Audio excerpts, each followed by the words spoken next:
retard sur l'horaire, c'est pas très suisse, je m'en excuse auprès de nos visiteurs français.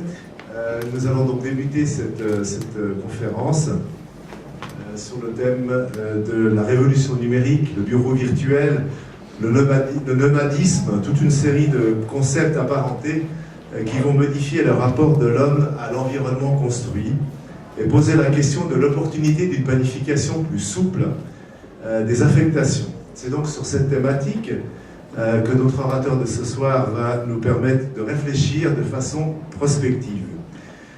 J'ai eu la chance pour ma part d'assister voici déjà un an à une conférence de François Bélanger dans un cercle plus restreint que ce soir, et c'est ce qui m'a donné envie immédiatement, l'envie de partager avec vous, avec un cercle de confrères promoteurs, mais aussi d'architectes, d'urbanistes, de représentants des pouvoirs publics intéressés à ces questions de planification, d'aménagement du territoire et d'affectation, de partager donc les réflexions stimulantes de François Bélanger sur cette problématique. Sans tarder, je lui passe la parole, en rappelant qu'après son exposé, nous aurons une vingtaine de minutes à disposition pour un échange de questions et réponses qui sera une session qui sera modérée par Thierry Piquefer, que vous connaissez bien et qui est aussi ici présent. François Bélanger, à vous la parole.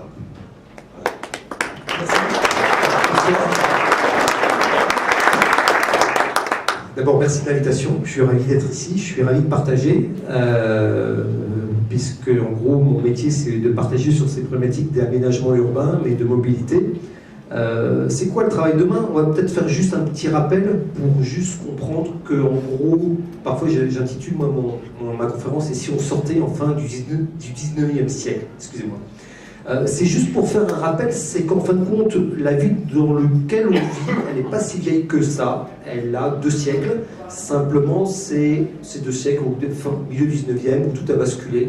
Parce qu'en gros, il y a eu la machine à vapeur, il y a eu l'électricité, il y a eu l'eau chaude, il y a eu l'ascenseur, il y a eu le chemin de fer, il y a eu la voiture. Aujourd'hui, on pense vivre une révolution industrielle. Il faut bien vous dire que les gens entre 1870 et 1900 ont vécu une révolution bien supérieure à la nôtre, qui était beaucoup plus radicale et qui surtout s'est concrétisée par un certain nombre d'aménagements.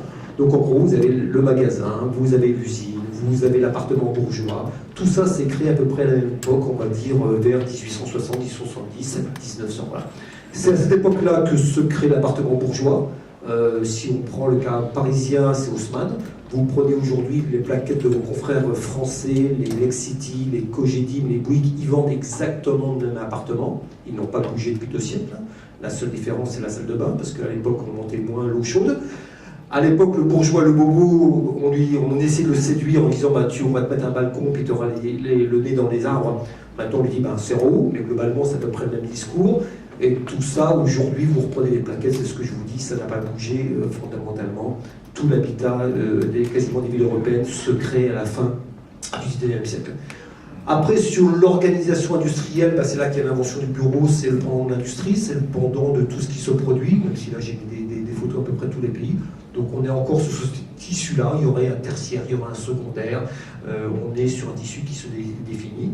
Et puis si on poursuit, on va passer très vite, et ben dans les années 60, on était là sur ces bâtiments, la forme des bâtiments change.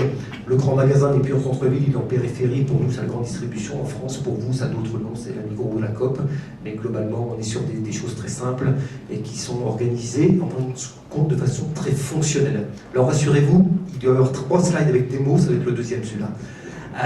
Ce qui est important, c'est qu'en fin de compte, depuis le 19e siècle, on a des lieux qui sont très spécialisés. C'est-à-dire qu'avant l'habitat, il y avait soit le château, soit la ferme, soit la maison de l'artisan. Donc en fin de compte, le bâtiment regroupait toutes les activités. À la fin du 19e, on va tout dissocier. On va faire des lieux pour habiter, on va faire des lieux pour produire, on va faire des lieux pour consommer, on va faire des lieux pour manger, avec l'apparition des restaurants à peu près à cette époque-là. Plus tard, mais des lieux pour faire du sport, on va faire des lieux pour s'amuser, des lieux pour se cultiver. Ça, c'est l'histoire du 19e et du 20e siècle. C'est-à-dire qu'on fait des théâtres, on fait des cinémas, on fait des bureaux, on fait des grandes surfaces. Et puis entre les deux, on se déplace et on appelle ça les transports. On n'appelle pas encore ça la mobilité. Voilà. Et c'est supposé être un temps mort. Le transport, on s'ennuie dans les transports. Bon, alors il y a Hachette qui monte ses librairies pour vendre des bouquins. Je ne sais pas quel est l'équivalent d'Hachette en Suisse, mais on est dans ces histoires-là. Moi, ma conviction, c'est que ce système-là ne fonctionne plus Et que si on veut comprendre la ville, il ne faut surtout pas l'analyser par le bâti et le fixe. C'est-à-dire que traditionnellement, on pense l'urbanisme, on pense l'habiter, on pense le travailler, le consommer à travers des lieux très spécialisés. Moi, ma conviction, c'est qu'on vit, et je pense qu'on sera tous d'accord là-dessus, une révolution industrielle. Cette révolution industrielle, on appelle ça le numérique ou le digital. Et aujourd'hui, si vous voulez définir cette révolution industrielle, elle ne se définit pas par le fixe, elle se définit par la mobilité, par un outil qu'on va dire qui est le téléphone mobile. Aujourd'hui, en fin de compte, la grande révolution qui est en train de changer tout quand on analyse la ville, c'est que nous tous, dans notre poche, on a un ordinateur, on appelle ça un smartphone, mais qui fait que c'est nous qui décidons de la qualité du lieu. Quand vous vous arrêtez à une terrasse de café et qu'en fin de compte vous ouvrez votre ordinateur, vous n'êtes plus sur une terrasse de café, vous êtes dans un bureau. Quand vous arrivez dans votre cuisine, que vous ouvrez votre ordinateur, vous n'êtes plus dans votre cuisine, vous êtes dans un bureau. Quand au bureau, vous vous connectez sur votre page Facebook, où vous faites vos achats, vous êtes physiquement au bureau, mais vous faites autre chose. Et ça, c'est cette grande porosité qui est permise par le numérique et qui est en train, en fin de compte, de casser tous les carcans. Si on prend bêtement le piéton pendant plusieurs années, enfin, historiquement, un piéton, ce n'était qu'un piéton. Aujourd'hui, un piéton, c'est quasiment une PME ambulante. C'est-à-dire, avec son téléphone, il peut faire 50 000 choses. Rendez-vous pour les gamins, rendez-vous pour le médecin, prendre des rendez-vous pour le boulot, engueuler sa femme se fait engueuler, enfin, vous prenez toutes les configurations.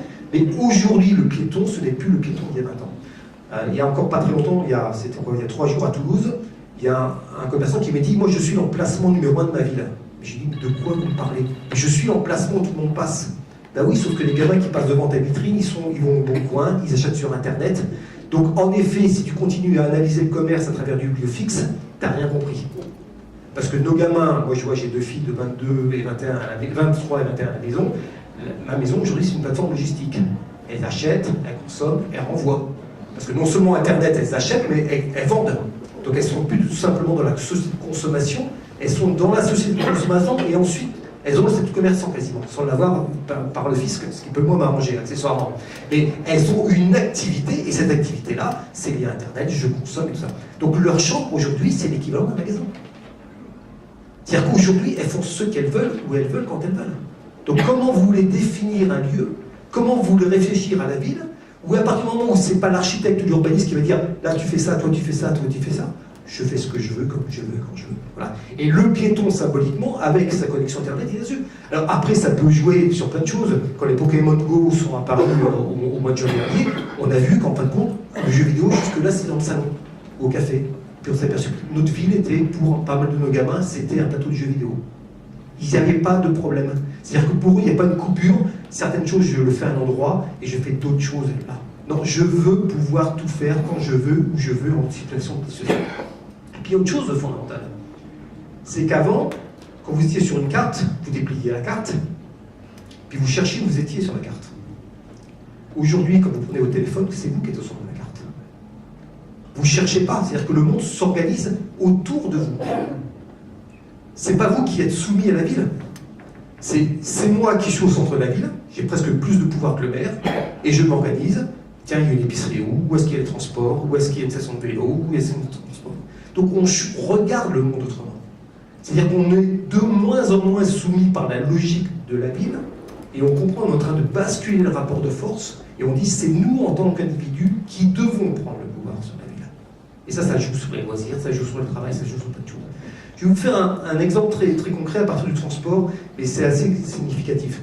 Il y a une dizaine d'années, moi je travaillais avec la SNCF, on a voulu se faire peur. On s'est dit, oh là, on va se faire peur. Et si Google rachetait le TGV, il ferait quoi? Travail de prospective, c'est quoi un TGV si c'était Google? Donc on a fait plein d'images, vous voyez, Google. Évidemment, parce que quand on est SNCF, on pense rail, gare, sauf qu'il y a un petit gars qui est monté de la gare à côté. Il n'y a pas de réseau, il n'y a rien. Et simplement, nous, on a réfléchi comme au 19e ou au 20e siècle. Et en fin de compte, qui a le pouvoir entre ces deux organismes? Vous avez très bien compris qui c'est. Ce qui fait qu'on est en train de basculer quand on analyse les acteurs de la ville et qui a le pouvoir aujourd'hui. Si on continue sur, on va prendre la SNCF, mais on pourrait prendre l'hôtellerie, ça on va dire qu'avant on était dans un monde avec un jeu d'échecs. C'est-à-dire qu'il y avait des pièces bien définies, les chemins de fer suisses, les opérateurs de tramway, si on prend tout ce monde du transport en Suisse, voilà. C'était bien précis, et puis tu bouges comme ça, tu ne peux pas bouger dans tous les sens, tu prends de la pièce de certain sens. Ça, c'était le monde du 19e et du 20e siècle. C'était des entreprises qui avaient des rôles bien définis. Blablacar, Uber et tout ça, c'est ça. C'est-à-dire que chaque pion tout seul, il n'a aucune valeur. Mais chaque pion en réseau avec les autres, il peut encercler les autres. Et donc, notre difficulté, c'est qu'on est dans un monde, on a deux mondes qui se confrontent. C'est qu'on a un monde des entreprises, des acteurs traditionnels, voilà, et puis on a le monde qu'on pourra appeler Uber, Lyft, tous ces éléments-là. Vous auriez, si on fait le parallèle avec l'hôtellerie, on aurait là les Accor, les Radisson, tous les acteurs, et puis là vous avez Airbnb. Voilà. Et donc, vous voyez bien que, en fin de compte, l'appartement aujourd'hui, c'est un hôtel. Si vous faites une carte de Paris, je ne l'ai pas faite pour cette fois-ci, mais une carte de Paris avec l'hôtellerie, et vous mettez les appartements Airbnb à Paris et région Paris, et la couronne, il y a 32 000 logements Airbnb à Paris. On est la deuxième ville, juste après New York, Paris. C'est quoi l'hôtellerie? C'est les petites étoiles qui sont hôtels, ou c'est tous les petits points qui sont des logements? Sauf que nous, on continue à parler de logements. On est encore sur une nomenclature 19e, 20e siècle. Voilà. Juste pour insister un peu, si on fait un parallèle, on continue un parallèle entre la SNCF et puis ce qui pourrait être le covoiturage. Ça, c'est un. Je ne sais pas pourquoi j'avais fait c'était en 2015, il y a 2 ans. Je m'étais amusé à dire, tiens, bah, si je veux faire Paris-Reims, ou en train, quels sont les points d'accès? J'ai la gare de Massy, j'ai la gare de l'Est, voilà. Et puis j'avais regardé où je pouvais éventuellement trouver du covoiturage. Donc déjà, je m'étais aperçu que j'avais un panel plus large. J'ai juste extrapolé sur 2018, sur la progression de Blablacar. Voilà, j'ai ça. Je suis l'industrie du 19e et du 20e siècle, j'ai toujours que 2 points, des horaires fixes. Je suis l'industrie, la non-industrie, une nouvelle économie qui est en train d'apparaître. J'ai aujourd'hui des points d'accès multipliés. Voilà. Donc comment je réfléchis le transport, comment je réfléchis ce que c'est demain? Est-ce que je continue à partir du fixe? Ou est-ce que je me dis, en fin de compte, c'est tout simplement des gens qui ne sont même pas propriétaires éventuellement de leur voiture, et que c'est le téléphone qui est en train de changer complètement ma grille de lecture de la vie. Et on est sur un parallèle qui est intéressant, c'est-à-dire que si on continue ce parallèle que je suis en train de faire là sur le train, volontairement pour le décaler par rapport à vos préoccupations, éventuellement sur l'immobilier, c'est qu'en fin de compte, le monde du train, c'est ce monde-là, c'est le monde de l'argent. C'est-à-dire qu'on arrive tous, la gare c'est le train, la gare c'est le tronc, et puis après on repart. Et en fin de compte, la société du jeu de Go, c'est ça. Et on continue encore énormément à penser la ville à travers des infrastructures, des fonctions qui sont qui a dessus, et elles ne vont pas disparaître. Mais ce que je veux dire, c'est que si on se polarise ça, on ne va pas comprendre que c'est ça qu'on est en train de dessiner.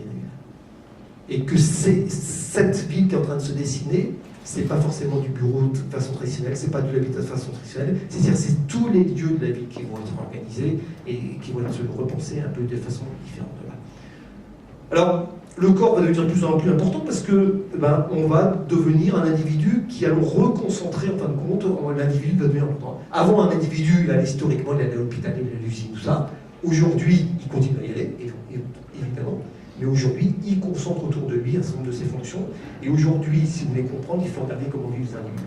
Alors, il y a un monde qui bouge beaucoup plus vite que nous, qui est le monde asiatique, et notamment le monde chinois, mais pas que chinois. Il faut bien comprendre que les jeunes Chinois qui sont nés en 96, ils découvrent en même temps le téléphone mobile et la voiture. Donc, ils ont une vision du monde, ils ont une vision de la rue qui est radicalement différente. Ça, c'est des photos que j'avais prises, je me souviens plus, c'était en 2014, oula, ça fait presque 3 ans maintenant. C'était la révolution des parapluies, la Umbrella Revolution. C'était donc les jeunes de Hong Kong qui se révoltaient contre la dictature chinoise, qui essayaient de remettre encore un peu plus son grappin sur l'entité de Hong Kong et de réduire les élections. Ce qui est très étonnant, c'est que les jeunes de Hong Kong, ils ont occupé la rue, mais ils n'ont pas occupé la rue. On ne manifeste pas pareil en Hong Kong qu'en Suisse ou en France, où on va les défilés. Ils restent stationnaires. Mais au bout de 2 jours, ils s'étaient organisés des bureaux. Ils s'étaient installés des lieux de travail. Parce que pour eux, la rue, c'est pas un espace simplement de circulation, c'est un espace de vie. Vous allez à Singapour, vous allez à Kuala Lumpur, ils ont tous un téléphone à la main. Vous êtes paumé, ils vous sortent le téléphone. C'est-à-dire qu'ils ont une cartographie de la ville, ils ont une façon de penser la ville à travers le téléphone, et cette idée, mais c'est parce que je suis dans la rue que je ne dois pas pouvoir continuer. Donc très rapidement, ils ont monté l'immobilier, et ça a duré 15 jours. Alors, logique très japonaise, voilà, qui sont cons, mais très propre, très régulière, il n'y a pas aucune violence, rien. Voilà. Et ça, c'est important. Ce qui fait qu'ensuite, quand vous regardez des projets immobiliers, là, je vous ai mis le projet de Laurent Koulas pour le groupe Axel Springer à Berlin, quand ils travaillent avec les jeunes générations sur c'est quoi un bureau demain, ben, en fait, ils vous dessinent un vaste lieu de transit, un vaste hall. On ne sait pas ce qu'est l'espace privatif, l'espace collectif, comment on s'organise tout ça. Et puis, je vous ai mélangé volontairement des photos de l'aéroport de Schiphol, des photos d'aéroport. Tout ça est organisé de façon totalement fluide. Ça n'est pas forcément la réalité. Mais en tout cas, on voit qu'on va avoir de plus en plus de mal avec des lieux qui étaient avant des destinations, qui étaient mettants en bureau, puis les lieux de transit qui étaient des lieux de transport. On voit que cette scission, lieu de destination, lieu de transit, elle va fluctuer. Quand vous regardez, je ne connais pas les statistiques sur Genève, mais quand vous regardez les statistiques sur l'Île-de-France, en moyenne, un actif parisien est absent de son bureau 1 à 2 jours tous les 15 jours. Voilà. C'est-à-dire qu'aujourd'hui, travailler n'est absolument plus associé à un lieu. Donc comment je pense ça? D'ailleurs, moi, là, en ce moment, j'ai de BNP, Real Estate, et puis Groupe Bouygues, des appels d'offres dans le cadre de Réinventons la métropole, on a des vrais problèmes. Là, je viens d'aider ADIA, donc le fonds d'investissement d'Abu Dhabi, sur une tour à défense. Est-ce que construire une tour à défense aujourd'hui a encore du sens? Dire à des gamins, tu vas monter dans une tour de 32 étages, le gamin, il se casse son courant. Hein. Il n'a aucune envie d'être dans une tour de 32 étages à la défense et de prendre le métro le matin avec tout le monde et de repartir à 5 h le soir. Le monde du travail, c'est pas le monde de papa. C'est pas du tout ses codes. Quand vous demandez à un gamin aujourd'hui c'est quoi la liberté, il te dit ma paire de baskets et mon téléphone. Il ne vous dit pas une voiture et tout ça. Et je travaille pour PSA. Quand vous allez à Avenue de la Grande Armée, qui a encore leur siège pendant 1 an, vous voyez une scission très très forte entre les cadres qui arrivent qui ont plus de 50 ans en voiture et les autres qui arrivent en métro ou en vélo. Même quand on travaille chez PSA, on arrive en vélo. Donc il y a une façon de penser le bureau, la mobilité et tout ça, et les gamins de chez PSA, ils veulent des douches plutôt qu'un parking. Donc il y a des façons de penser la vie, de la fréquenter, qui est radicalement différente. Alors après, quand vous travaillez un peu partout dans le monde, vous apercevez qu'en fin de compte, il y en a déjà un certain nombre qui ont compris le phénomène. Il y a par exemple une chaîne qui s'appelle Bespoke, qui s'est installée dans le centre commercial américain. C'est un bureau, mais comme vous voyez, il y a un mur d'escalade, parce qu'ils ont compris que tu as envie de faire du sport dans la journée, tu n'as pas envie de prendre ton sac, d'aller à la salle de sport, puis de revenir. Voilà, j'ai envie de faire du sport, je fais du sport tout de suite. Et puis en fin de compte, tout ça, c'est des bureaux. C'est dans un centre commercial, et ça ressemble à tout sauf un bureau.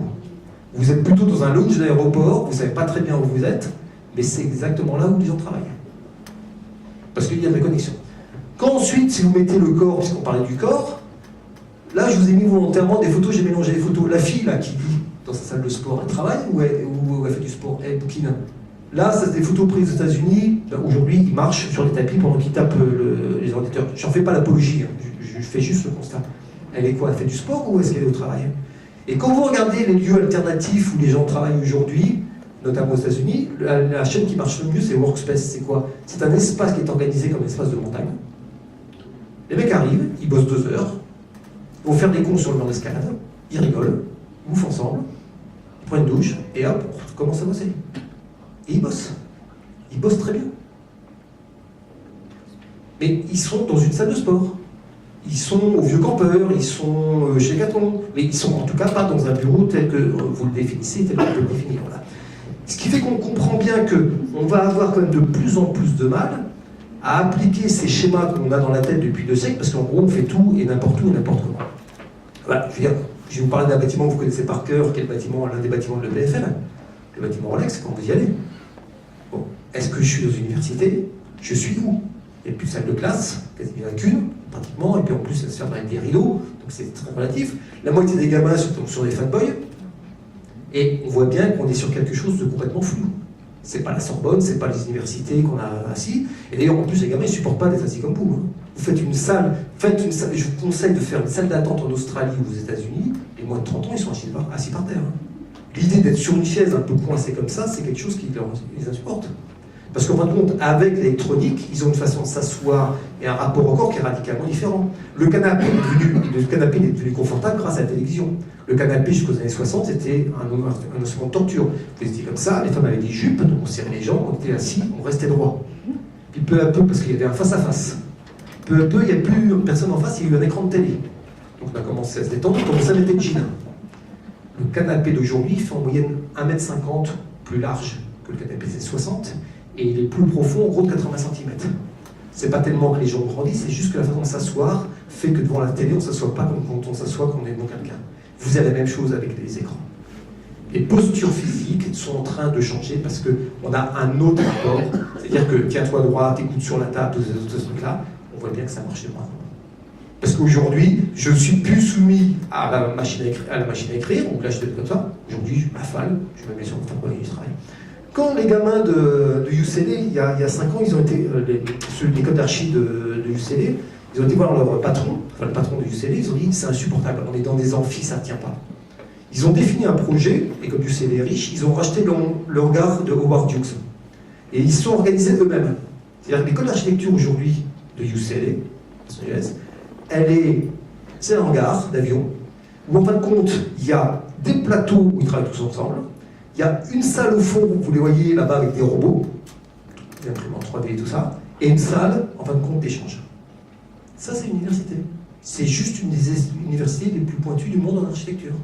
C'est un hangar. Il n'y a pas d'amphi. Donc l'idée, c'est absolument pas le lieu, et c'est certainement pas les symboles que nous, on associe à l'université ou à un lieu comme ça. Quoi. Ce qui fait qu'en fin de compte, qu'ensuite, vous allez se traîner dans les startups, et vous voyez salle de sieste, vous voyez des choses comme ça, vous n'êtes pas très étonné. Moi, je suis hébergé depuis 2 mois par Renault, le constructeur automobile. Il a contacté 10 boîtes, dont la mienne. Ils nous ont donné leur concession automobile qui fait 13 000 m². On a le droit d'utiliser 3 000 m près de la place de la Bastille à Paris. Ils nous ont dit, organisez-vous comme vous voulez.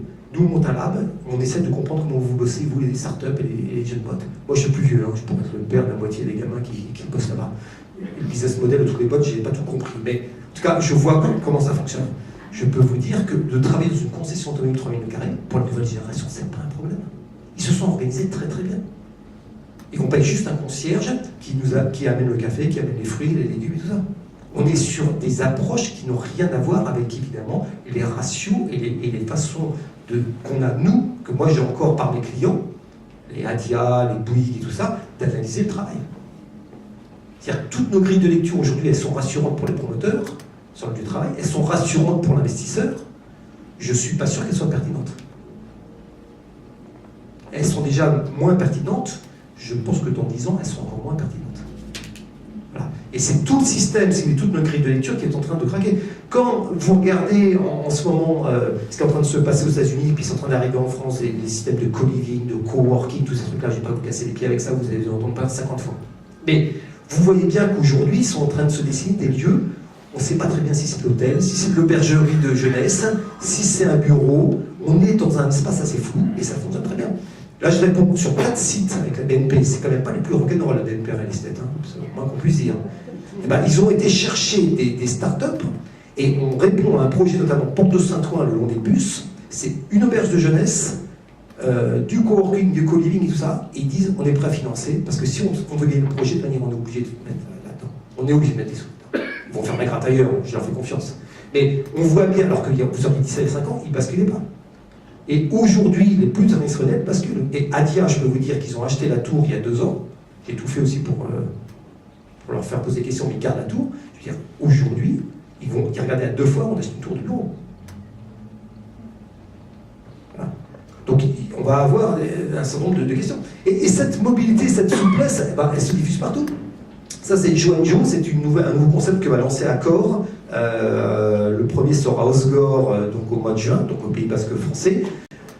Ils ont été attaqués par Airbnb. Donc Accor a réalisé un peu un certain nombre de ses activités. Et puis il s'est dit, mais si on veut que les jeunes continuent à venir dans nos hôtels, il faut repenser ça.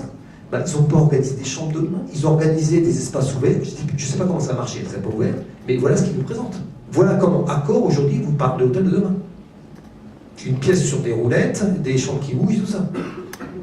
C'est pas forcément idéal, je ne sais pas comment ça va se passer, il risque d'y avoir quelques nuisances, ça risque de bien rigoler, ça risque de se friter un peu. Moi, ce que je retiens juste, c'est que quand on connaît Bazin, qui était quand même le patron de Colonie Capital, qui n'est quand même pas non plus la boîte la plus rock'n'roll du monde, et que le mec est capable de vous sortir ça en 3 ans, on se dit, ok, ça y est, on a basculé, on est dans autre chose. Et ce qu'on racontait il y a 5 ans qui était la science-fiction, Aujourd'hui, c'est lié, on y est, on tape dedans. Et puis cette idée de modularité, de manière, vous l'avez partout. Quand vous regardez les plans du siège de Google, c'est de l'Algeco que je plug là-dessus, et puis je te fais une surface qui est en train de complètement changer, être avec Big et puis Etherwick. Bon. Et puis aujourd'hui, vous avez toute une fascination de manière de nouvelle génération. Alors ça a toujours été vrai, mais c'est de plus en plus vrai pour tout ce qui est conteneur, tout ce qui est modularité, cette idée qu'on est en train de changer. Alors il y a un petit texte que moi j'aime beaucoup, de Michel Serres, le philosophe, qui s'appelle Le gaucher boiteux. Et la présentation, je l'ai donnée en PDF, elle sera accessible, donc vous pourrez reprendre tout ça tranquillement. Tous les éléments, vous les aurez, je ne sais pas comment vous distribuez entre vous les docs, mais vous aurez tout ça. Voilà. Et j'aime bien, il n'y a plus de boîte, il n'y a plus de mur, il y a évidemment qu'il y a encore des boîtes, évidemment qu'il y a encore des murs, mais avant c'était le mur, la boîte qui vous catégorisait, et aujourd'hui c'est plus vrai. Ce qui fait qu'il y a des tas de choses qu'il faut regarder. Quand vous regardez comment les vieux aux États-Unis sont en train de se organiser autour des camping-cars, des mobilhomes et tout, on se dit que peut-être là il y a un monde de demain qui ne va pas remplacer la ville, pas du tout, mais en tout cas qu'il faut regarder et qu'il faut interroger. Alors, on a du mal à définir les activités. Là, je vous ai mis en vrac un certain nombre d'activités. Une campagne de Nissan, là-haut, aux États-Unis, il y a 2 ans. En gros, en disant, votre garage, c'est clair que ça ne sert plus à mettre une voiture. C'est quoi un garage aujourd'hui? Accessoirement, le garage, c'est la pièce préférée des Français. Avec l'étude de Laurent Merlin. Pourquoi? Parce que le garage, il n'est pas connoté socialement. Un salon, ça doit ressembler à un salon. Une chambre, ça doit encore ressembler à peu près à une chambre. Une cuisine, à peu près à une cuisine. Quand votre salon est en bazar, vous vous excusez, excuse-moi, c'est le bordel. Le garage, vous n'avez rien à foutre. Vous faites ce que vous voulez. Et c'est pour ça que c'est la pièce préférée. C'est-à-dire que ce n'est pas une pièce qu'on vous impose, qui doit ressembler à un modèle historique qui aurait été fait par les revues de décoration ou par des architectes d'intérieur. Je fais ce que je veux, je mets la batterie, je fais un truc pour mes potes éventuellement avec de la guerre, je n'en ai rien à foutre. Voilà. Et ça, alors en Australie c'est particulièrement vrai, c'est particulièrement vrai dans le pays anglo-saxon, c'est la pièce en plus. Ça a été une pièce technique. Les gens mettent depuis 10 ans ne mettent plus leur voiture, depuis 20 ans.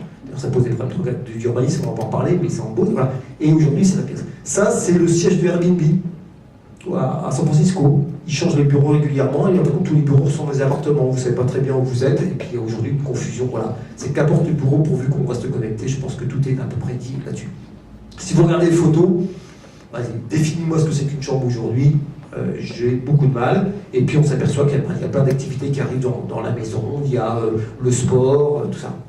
C'est-à-dire qu'on est en train de voir aujourd'hui la confrontation entre le modèle bourgeois, où la maison ne devait servir qu'à habiter, et puis le modèle aujourd'hui qui est en train d'apparaître, où la maison elle doit pouvoir tout faire. Alors nous en France, ce qui sauve les promoteurs, c'est qu'il y a une maison sur deux, non, un appartement neuf sur deux en France qui est acheté pour la défiscalisation. En gros, le mec, il va par l'appartement, il s'en fout, il l'achète pour moins payer d'impôts. Voilà. Donc ça n'incite pas à l'innovation. Voilà. C'est en train de basculer là. C'est-à-dire qu'on va enfin comprendre que l'appartement, papa, maman dans une chambre, les 2 enfants, le salon, tout ça, ça va un peu craquer partout. Mais c'est à peu près tous les lieux qui craquent. C'est-à-dire ça, c'est le Parkway, c'est le cinéma où Quentin Tarantino était caissier quand il était méconnu et qu'il devait payer ses études de cinéma à UCL. Ce cinéma est tombé en ruine il y a 3 ans. Ils se disent pas possible, c'est le cinéma de mon enfance, c'est là où j'ai passé quand j'avais 25 ans, je vais le reprendre. Simplement, il n'est pas con quand même. Il sait bien que les gamins ne regardent pas l'écran coincés dans un siège, ils ont l'habitude de regarder le cinéma chez eux, ça va chier, regardez ça. Qu'est-ce qu'il fait? Il reprend un cinéma, en gros, vous organisez comme vous voulez, c'est-à-dire que tous les sièges, vous avez l'impression d'être Chica, vous organisez les sièges comme vous voulez, tout ça. Ça s'appelle un cinéma, c'est plus un cinéma. C'est-à-dire qu'on a toujours le même mot du 19e siècle ou du 20e siècle. Mais on voit bien qu'à l'intérieur, les pratiques sont radicalement différentes. Ce qui ne veut pas dire que ça tue les cinémas anciens. Mais là où on avait un modèle, et on disait c'est quoi demain, on disait ça va être ça, non. Il y a un modèle qui va continuer, qui va évoluer, mais demain c'est pas ça, ça va être et ça, et ça, et ça, et ça. C'est-à-dire que derrière le même mot, on va avoir une multiplication de schémas, on va avoir une multiplication de scénarios, et on voit bien que les grilles qu'on a depuis un siècle dans la tête, où les normes foncières ou les normes financières surtout, elles vont craquer et ça ne va pas durer forcément très longtemps. Voilà. Un autre cinéma, ça, si vous allez à Amsterdam, je vous incite à aller le voir. Le cinéma, il est là-haut, c'est une salle de cinéma, c'est des sièges qui bougent. Il n'y a pas de compte, c'est quoi? C'est des gens qui regardent des films sur les films virtuels. Donc vous avez 40 gamins ou des jeunes qui font comme ça, vous savez pas, voilà. C'est une salle de cinéma. Il n'y en a pas deux qui regardent le même film, et vous regardez comme le film quand vous voulez. Simplement, c'est de la réalité virtuelle. Je ne sais pas combien de temps ça va durer. Mais on voit bien que les termes d'espace, de fréquentation, de ce qu'on peut faire avec des réalités virtuelles qui vont arriver, vont là encore interroger ce que c'est qu'un humain. On fait tout partout. Vous connaissez ces fameuses épiceries comme Tesco en Corée. C'est des panneaux qui défilent. C'est l'équivalent du super de à peu près 300 mètres carrés. Vous prenez votre téléphone, vous cliquez le produit, il vous est livré chez vous. C'est-à-dire qu'aujourd'hui, un abribus avec le numérique, c'est l'équivalent d'un Migros. Et vous avez la même chose, vous avez... Non, pas Migros, c'est pas vrai, parce que Migros, c'est très bien. Mais Tesco, en tout cas. Et vous avez la même chose sur les panneaux quand vous attendez le métro. Il y a des portes palières dans le métro à Séoul. Vous avez des linéaires, en fin de compte, qui reprennent les codes esthétiques du linéaire d'une supérette. Vous cliquez votre téléphone. Je dis pas c'est bien. Parce que c'est le même gamin qui va acheter vite, qui va passer peut-être plus de temps le dimanche ou aller dans un marché, acheter bio. Hein. En général, les gens fréquentent de plus en plus de magasins. Je dis simplement, si on a nos approches traditionnelles urbaines, on sent bien que ça va craquer. Et puis on voit de plus en plus des trucs qui apparaissent un peu dans tous les sens, qui interrogent. Vous savez que le succès, en fin de compte, de Starbucks, ça n'a jamais été le café, hein, parce que ça n'a rien d'exceptionnel, le café. C'est juste parce qu'ils avaient Wi-Fi. Voilà. Et qu'en fin de compte, Starbucks est devenu un bureau bis dans plein de villes. Je ne sais pas si c'est le cas pour Genève, mais en tout cas, c'est le cas dans plein de villes. Et puis en plus, ça a marché très bien aux États-Unis parce que les Américains, étant en voiture, ne pouvaient pas, avaient difficilement téléphoner, tout ça. Donc on a eu ce phénomène qu'on a appelé le tiers-lieu. Mais aujourd'hui, tout est tiers-lieu, en fin de compte. Tout comme tout est lieu de transit, tout devient tiers-lieu. Voilà. Et bien aujourd'hui, vous avez un nouveau phénomène, ça a été Wi-Fi pendant 20 ans. Aujourd'hui, c'est des cafés avec des imprimantes 3D. Parce que vous avez ça au Japon. Vous arrivez avec votre ordinateur, vous arrivez avec votre logiciel, et pour vous aider à faire votre produit. Donc le café devient en fin de compte une petite manufacture. Et puis Levi's, quand il essaye aujourd'hui de reséduire les moins de 35 ans sur lesquels il est décroché, et qu'il arrive à Berlin, qu'il arrive à Londres, à Los Angeles, et qu'il essaie de toucher une population, qu'est-ce qu'il fait? Il monte un lieu qui n'est pas vraiment un magasin, c'est gratuit, vous pouvez vous connecter, vous pouvez réparer des vélos, et ça, le soir il fait la fête. Il fait le lieu qui en fin de compte n'est pas déterminé, et c'est un lieu qui marche très bien. Enfin, il va faire tout le business model maintenant avec ça. Et on voit bien qu'il est en train d'inventer quelque chose qui est à peu près. Et puis aujourd'hui, vous avez plein d'expériences, je vais passer vite là-dessus, mais juste, je voudrais m'arrêter là, sur ces basculements qui sont importants. Ça doit faire 15 ans qu'on nous bassine sur l'idée que Amazon allait tuer les librairies. Ça a été vrai à une époque. Par exemple, Noble se casse la figure aux États-Unis, il y a des librairies qui devaient disparaître à cause d'Amazon. D'abord, on s'aperçoit qu'Amazon aujourd'hui ouvre des librairies, parce qu'ils ont eux aussi compris que ce qui aurait de la valeur demain, c'est ce qui n'est pas numérisable. Et ça, je vous demande de retenir cette phrase. C'est-à-dire qu'aujourd'hui, on est fasciné par le numérique. Le numérique va changer le monde, mais ce qui aura de la valeur demain, c'est ce qui n'est pas numérisable. Et moi, quand j'ai des clients qui me disent « Ah, numérique », je dis « T'en as encore au numérique ?» Passe après. Qu'est-ce qui fait que quand tout sera numérisable, ça aura de la valeur? Si le numérisable est en train de détruire tous les systèmes traditionnels, qu'est-ce qui va faire que ça aura de la valeur? L'espace, des tas de choses. Donc je ne fais absolument pas d'apologie, parce que je préfère prendre les devants, parce que souvent on me dit « Vous avez dit que… » Non, c'est parce que j'explique ce phénomène que je le défends. Et que je fais l'apologie du numérique, je dis, voilà comment c'est en train de changer les choses. Mais parler de numérique aujourd'hui, c'est comme parler d'électricité en 1960, c'est le minimum syndical. On a compris que c'était là. Voilà. Alors, il y a des gens qui font du business, qui racontent la Smart Cities, et tout ce truc-là, mais je pense que ça va mourir, tout ça a été financé par les Cisco, les IBM, et tout ça, en disant, on va rendre la ville intelligente, comme si les villes étaient bêtes avant qu'ils arrivent. Rencontrer quelqu'un d'IBM, de Cisco qui parle de la ville, c'est lui qui est bête. Il ne connaît rien, l'urbanisme ni à la ville. Voilà. Juste pour revenir là-dessus, qu'est-ce qui s'est passé? Il y a eu donc un contre-courant qui a émergé aux États-Unis. Je ne sais pas si vous avez, vous, à Genève, ça en arrive à voir, il y a 2 librairies qui sont là. C'est qu'en fin de compte, il y a des librairies qui se sont dit, ok, tout était dans le numérique. Donc je ne vais pas perdre de temps pour essayer de contrer le numérique, je vais faire quoi? Je vais faire un lieu sympa, où je vais mettre que 200 bouquins, donc je passerai moins de temps à stocker les bouquins. Je vais mettre par contre une imprimante, une imprimante pas 3D, mais une imprimante traditionnelle. Une imprimerie, enfin, une micro-imprimerie. Et puis si les gens, si j'ai pas le bouquin, bah soit je leur imprime, soit ils m'envoient le fichier, moi je leur imprime s'ils l'ont chez eux. Et pendant ce temps-là, bah, je leur monte un café. Et qu'est-ce qu'on voit comme par là? C'est que la librairie est en train de repartir aux États-Unis. Sauf que c'est plus une librairie. C'est à la fois un Starbucks, c'est à la fois une imprimerie. Mais si une librairie c'est l'accès au livre, c'est une librairie. Simplement, c'est pas la librairie où il y a 400 bouquins, dont les 3/4 ne seront jamais ouverts, qui vont partir au pilon. Non, je produis à la demande. Et s'il faut attendre 10 minutes pour qu'on m'offre un café, il n'y aura pas de problème. Voilà. Donc là encore, on a le même mot, mais on change les choses. Et puis en fait, quand vous discutez avec les gens de Nike, bah, vous êtes sur le commerce de demain de Nike, vous avez cette logique-là. Hein. Ils vous expliquent très bien que dans 20 ans, ils ne sont plus en Chine, et que demain, vous ferez vos paires de pompes, c'est ce qu'ils sont en train de tester depuis quelques années, vous ferez leur paire de pompes dans le magasin. On ne va pas produire, avec des phénomènes de mode qui sont de plus en plus courts, les gens qui veulent des produits de plus en plus individualisés, peu à peu, je vais faire autre chose. Tout le travail qu'ils font aujourd'hui sur le fil, sur les imprimantes 3D, c'est quoi? C'est de refaire de leur magasin des microfactories. Voilà. Donc en fin de compte, le numérique ne va pas tuer, c'est-à-dire qu'il va presque nous ramener à une période d'artisanat. C'est-à-dire qu'en bas de chez vous, vous avez des banquiers ou des mecs qui vendent des téléphones, donc des mecs qui ne servent à rien, en gros. Il n'y a pas trop de banquiers. Et ben vous allez revoir une logique d'artisanat qui va revenir. Voilà. Donc voilà, le numérique, ça va nous faire passer quelque chose. Alors, ça c'est l'histoire que vous connaissez, ça c'est l'histoire qu'on connaît depuis 20 ans, qui a déjà mis un sacré bordel dans nos vies, mais en gros, ça restait la connexion et tout. Ce qui est important, c'est qu'aujourd'hui, on rentre vraiment dans un basculement industriel. C'est-à-dire qu'aujourd'hui, on est un peu dans cette époque où, en gros, on a inventé la machine à vapeur, mais pendant 20 ans, elle a servi, on ne savait pas s'en servir, on n'en faisait pas grand-chose, elle a fait ensuite des machines, puis maintenant, elle va devenir locomotive. Simplement, si vous faites une locomotive, ça veut dire que vous faites des rails, ça veut dire que vous faites des gares, ça veut dire que vous faites un réseau, ça veut dire que vous unifiez les horaires d'un seul pays. La France a unifié ses horaires quand le train est arrivé, parce que entre l'horaire de Strasbourg et l'horaire de Rennes, il y avait quasiment 2 heures, 1 heure, parce que c'était le temps solaire qui compte. Quand l'unification de la France s'est faite autour du chemin de fer, je ne sais pas si c'est le cas pour la Suisse, je ne connais pas assez bien votre histoire, donc je ne me permettrai pas de faire des parallèles. Mais c'est-à-dire qu'on voit bien qu'on a un système industriel qui va changer maintenant. C'est-à-dire qu'on ne va plus être simplement dans l'écran. Pour l'instant, on est encore dans l'écran, on est encore dans la connexion. Et ça pique un peu. Ça va encore piquer plus fort demain.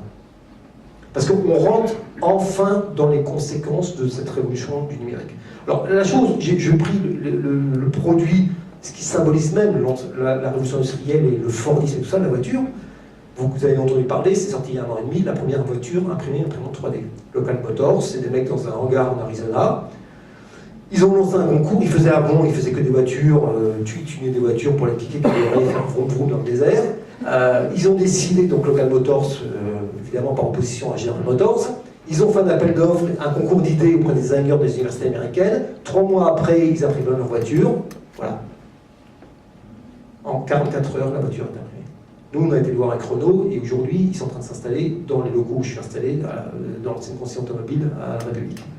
Ça, c'est des mecs qui ont monté tout seul en Europe. Quand vous voyez le process industriel pour sur une voiture, aujourd'hui, c'est 4 ans. L'objectif, c'est 3 ans. Il y a déjà des mecs qui vous inscrivent. Prenez une voiture. La voiture, elle est moche. Elle ne marche pas très bien. On s'en fout. Pourquoi? Parce qu'ils sont en train aujourd'hui de développer des modèles, je ne sais pas si ça a marché, mais surtout, ils font quoi? Ils sont en train de s'installer dans les universités américaines.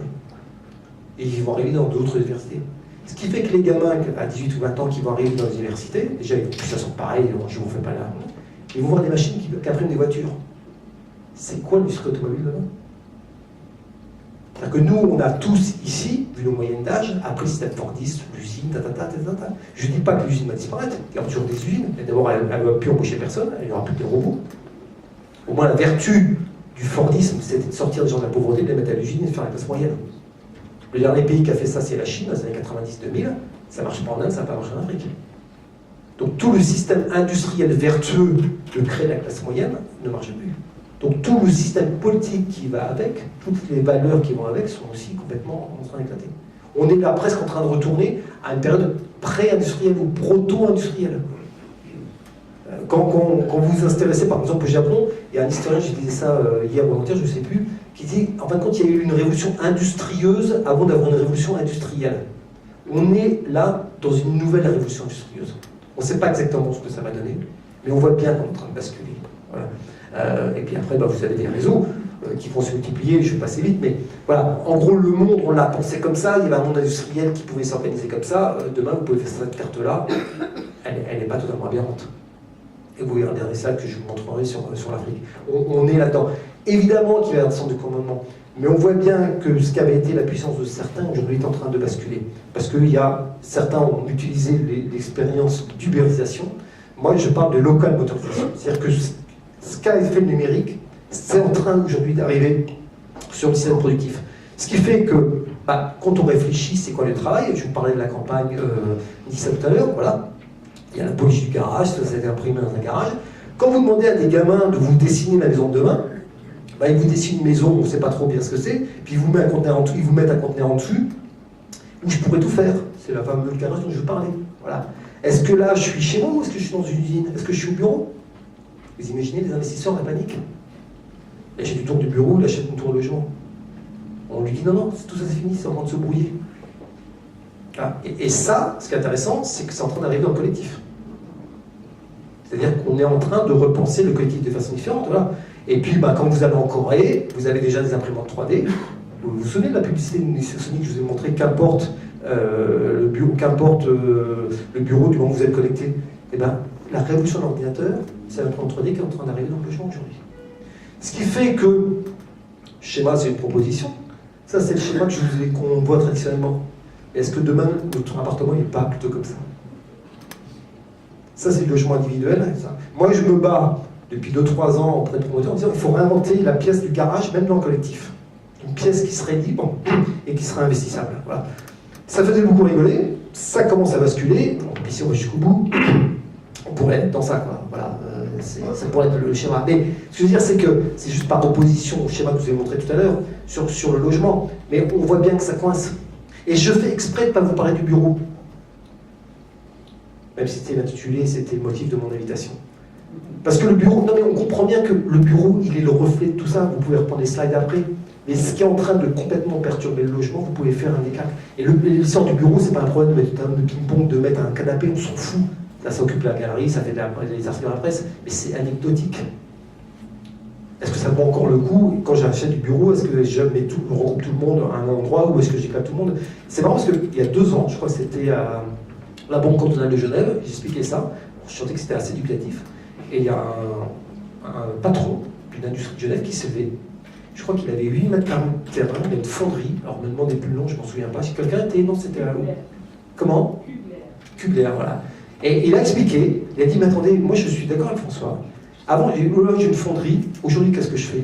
Je vais prendre beaucoup moins de place. Par contre, je vais aller monter des micro-fonderies chez mes clients. Donc c'est toujours la même boîte. Il va devenir plus rentable. Alors pour la ville de Genève, c'est moins bien parce que c'est moins de mètres carrés loués. Mais lui, au terme, il a compris. C'est-à-dire que c'est plus du tout un problème aujourd'hui d'avoir une grosse industrie, d'avoir un mécanique. On faisait Huawei il y a 30 ans, 40 ans. Les grosses usines. C'est pas le problème aujourd'hui. Et ça va arriver évidemment sur des logiques de bureau. Et c'est parce que ce que je vous racontais, c'est qu'en fin de compte, la révolution industrielle, elle a sorti de la maison tout ce qui se faisait à la maison avant, donc soit à la ferme, soit au château, soit dans le voilà, ça a été, on a fait l'école à côté, la production. Aujourd'hui, elle est en train de tout absorber. Et vous avez le pendant, en fin de compte, en matière de bureau ou de production, où ce qu'a été la révolution industrielle, c'est qu'elle a tout absorbé. Elle a absorbé l'artisanat, l'industrie, l'agriculture, et tout a été industrialisé. Et aujourd'hui, je ne dis pas que les usines ou les bureaux vont disparaître, mais aujourd'hui, ça va être à peu près partout. Voilà. Donc, là encore, on va rentrer de plus en plus dans un monde où on voit bien que ça va bouger. Ce qui est passionnant, c'est de regarder... J'y pense combien de temps? J'ai aucune idée. C'est juste que je ne ferai pas... Bon, allez, on va y aller, puis vous me suivez comme ça, puis vous... Combien? 5 minutes, voilà. Non, ce qui est passionnant, c'est qu'on voit, il y a des gens qui pensaient fixe, qui étaient l'armée américaine. Et puis en 91, ils ont bien compris qu'entre la chute du mur de Berlin, la taupe qu'ils se sont pris à Mogadiscio et tout ça, c'est le fameux film, la chute du mur de Berlin, il fallait qu'ils repensent le monde de façon totalement différente. C'est-à-dire qu'on n'était pas de bloc à bloc, on n'était pas dans le fixe. Donc ils ont fait toute une réflexion stratégique, et ils ont sorti un concept qui est le concept VUCA, qui veut dire qu'on est dans un monde volatile, incertain, complexe, et le H, je m'en souviens, anxiogène, quelque chose comme ça. Ils se sont dit, ça veut dire quoi? Ils ont remis tout à plat. Et ils ont dit, de toute manière, aujourd'hui, tout doit être mobile. C'est-à-dire que quand on installe des bases en Afrique, c'est 3 hangars gonflables, c'est plutôt des drones. Aujourd'hui, 40% de la flotte américaine, c'est des drones, c'est plus des pilotes. Les pilotes sont en désert d'Arizona, c'est un truc qu'on démonte en 3 jours, et voilà. quand ils parlent de base, ce qu'on appelle base nénuphar en Afrique ou au Moyen-Orient, c'est ça. Quand ils parlent du port, ils disent aujourd'hui on n'aura plus de port, c'est les bateaux qui doivent devenir des ports, donc ils inventent des bateaux qui coulent, qui rentrent dans l'eau, tout ça qui accepte des hydroélectrolyseurs, et puis le bateau ressort. Voilà. Et tout ce travail-là est très important parce qu'il faut toujours suivre ce que font les Américains, pas l'armée américaine, parce que c'est juste eux qui ont inventé le GPS, qui ont inventé Internet, qui ont inventé le radar. C'est-à-dire que tout ce qu'on a aujourd'hui en technologie, c'est l'armée américaine globalement qui les a inventés. Voilà. Donc si vous voulez penser techniquement ce que c'est que demain, il faut toujours regarder les travaux de la DARPA parce que c'est eux qui décident un certain nombre de choses. Et là, on voit quand même des connexions qui se font. C'est que Local Motors, ils sont en train de monter des usines mobiles, des garages mobiles. Donc ils vont déplacer. Pourquoi? Parce qu'ils ont travaillé avec l'armée américaine. Qu'est-ce qui s'est passé pour l'armée américaine? Pour la première fois en Afghanistan, il a dû faire la guerre dans un pays qui n'avait pas accès à la mer. Donc ces problèmes de logistique ont été énormes. Un militaire américain en Irak, il coûte 500 000 $ par an. Un militaire américain en Afghanistan, il coûte 1 million de $ par an, le double. Voilà. Donc ils se sont dit, on ne va peut-être pas lui amener tout le temps tout son matériel au petit bonhomme. On va peut-être lui apprendre à bricoler lui-même. Donc qu'est-ce qu'ils ont fait? Ils ont équipé des conteneurs avec des imprimantes 3D, puis on a dit, ben, tu vas peut-être faire toi-même. Donc l'enjeu de l'armée américaine aujourd'hui, c'est pas simplement la connexion, pour eux c'est acquis, c'est que le militaire devienne producteur. C'est qu'il puisse produire lui-même un certain nombre d'outils, qu'il puisse réparer lui-même, qu'il devienne autonome, pas simplement sur le plan de combat, mais qu'il devienne autonome, pas, je dis pas jusqu'à imprimer son fusil, encore il y a des gens qui impriment le fusil, mais en tout cas il y a une volonté aujourd'hui de redonner le pouvoir et d'inventer un nouveau tissu qui est industriel. Donc ça veut dire que vous êtes obligé de vous poser des questions. Si demain les camions sont autonomes, ce qui est déjà le cas aux États-Unis, ça posait pas de problème d'emploi, parce qu'aujourd'hui vous avez 3,5 millions de routiers aux États-Unis. Auto est en train de travailler avec Coca-Cola et Budweiser pour faire des livraisons en Géorgie, dans ce genre de pays. Voilà. C'est quoi le camion? Est-ce que je le regarde comme un camion ou est-ce que je le regarde dans une usine comme une usine? Voilà. Et puis est-ce que, en fin de compte, la notion storage, je ne suis pas plutôt sur quelque chose de mobile? C'est-à-dire, c'est quoi quelque chose qui va bouger demain? Est-ce que ça ne peut pas devenir une production? Quand vous faites travailler les gamins sur le bureau de futur, ils vous dessinent des wagons qui deviennent équipés d'un fond 3D. Ils n'ont pas de problème avec ça, les gamins. Je ne dis pas que ça va prendre cette forme-là. Je ne dis pas que ça va se faire du jour au lendemain. Mais on voit bien qu'aujourd'hui, cette idée de modularité, de mobilité, elle irrigue tout. Et on va avoir un vrai basculement. Là où c'est des pubs suédoises, qui datent des 4-5 ans. En gros, c'est le meilleur moyen de voyager, c'est de prendre le train. Ok, parce qu'à l'époque, en effet, on ne peut toujours pas boire ou travailler. Mais là, c'est pubs Volvo. Ça, c'est les voitures autonomes de Volvo actuellement.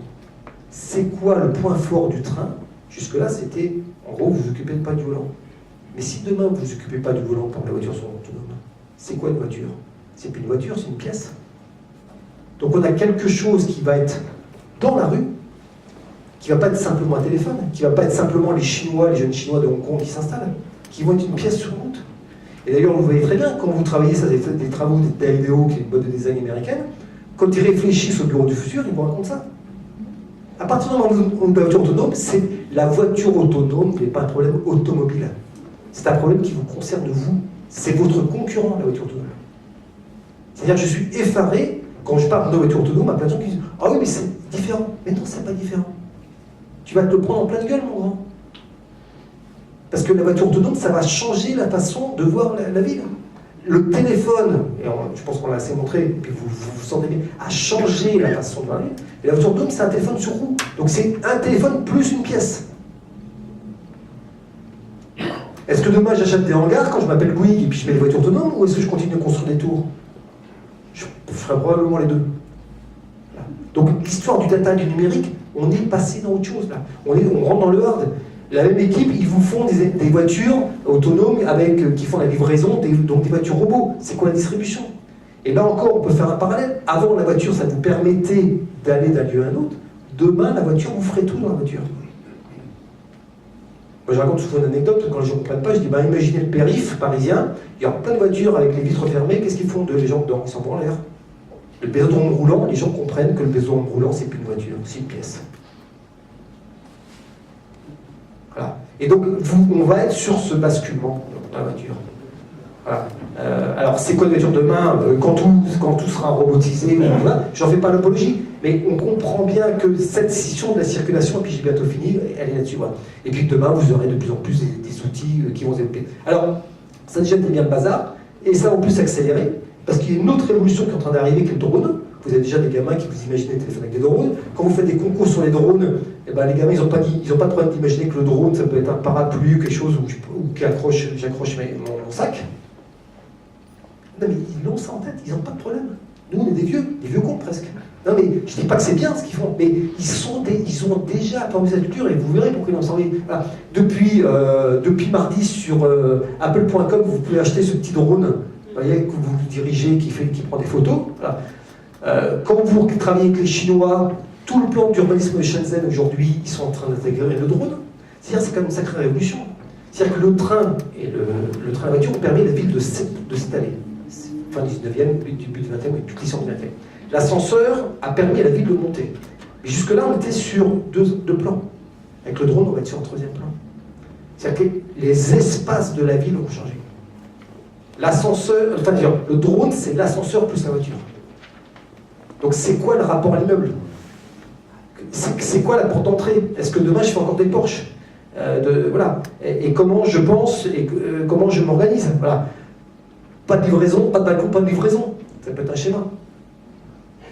Ça, c'est ce qu'a présenté Ford au salon de Genève, il y a 3 semaines, si certains l'ont suivi. Voilà. Ils ont présenté une voiture robot, mais ce qu'ils racontent, c'est une voiture drone. C'est-à-dire que Ford est déjà dans la pré-voiture. Il est déjà dans autre chose. Alors, il fait des voitures cliquées pour séduire les Chinois, pour séduire le rich mec et tout, qui a envie de faire malin avec la voiture. Mais ils sont déjà dans autre chose. On voit bien que la voiture n'est plus la voiture qui est encore il y a 30 ans. Ça va prendre du temps pour en arriver, mais ça va arriver. Voilà. Donc en gros, et je finirai là-dessus, on a eu depuis 20 ans une révolution là-dessus. Le téléphone, on va dire la basket, donc le bonhomme qui se trimballe, le Wi-Fi. On est en train de rentrer dans cette révolution-là. Il y a des jeux vidéo qui la racontent très bien. Il y a Watch Dogs 1 qui est sorti il y a 5 ans, c'était ça. Là aujourd'hui, Watch Dogs 2, ils peuvent jouer avec des imprimantes 3D, avec des voitures autonomes. Dans les jeux vidéo aujourd'hui, les gamins ils peuvent déjà s'imprimer des voitures, des drones. Donc il y a toute une subculture qui existe déjà. Et quand vous, les gamins, ils vous dessinent ce que c'est que demain, quand vous voyez à quoi ils jouent, vous n'êtes pas étonné qu'après ils vous parlent de l'addition industrielle qui se fait autour du drone, de la basket, tout ça, j'espère que les images sont assez bonnes, ou qui vous racontent des trucs comme ça. C'est quoi travailler demain? Ils ont déjà acquis cette culture-là. Et c'est eux que vous aurez dans vos boîtes demain, ou c'est eux qui achèteront du bureau dans 20 ans. Vous aurez du mal à leur dire ça fait 12 mètres carrés par personne. Je pense qu'ils vous regarderont comme de Cro-Magnon si vous continuez à leur raconter ça. Voilà. Et juste pour comprendre que c'est un phénomène qui est mondial, ça c'est 3 images que j'ai récupérées au Rwanda il n'y a pas très longtemps. L'Afrique est en train de s'apercevoir qu'elle avait du retard sur plein de choses. Elle est en train de se dire que le téléphone mobile, ça nous a fait passer l'étape de la banque. Il n'y a pas de réseau bancaire, c'est le M-banking. Ils sont en train de s'emparer de ça en disant on va sauter une génération. Donc c'est pas juste un truc de bobo, c'est pas juste un truc de bourgeois des États-Unis ou du riche d'Europe. C'est en train d'être capté aujourd'hui par une population. L'Afrique noire, c'est juste 1,8 milliard de personnes dans quelques années. Ils doublent de population, ils vont surbaniser à grande vitesse. C'est pas du tout les villes qu'on connaît. 92% de l'économie est informelle, il n'y a pas de trottoir, ça risque d'être un beau bordel, et c'est déjà un beau bordel. Mais ils sont en train d'inventer un système.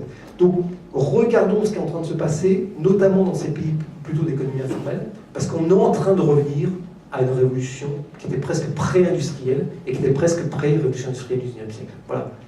J'espère que j'ai été clair, j'espère que je ne vous ai pas sommé, ni démoralisé, je voulais juste partager avec vous cette conclusion. Merci de votre écoute.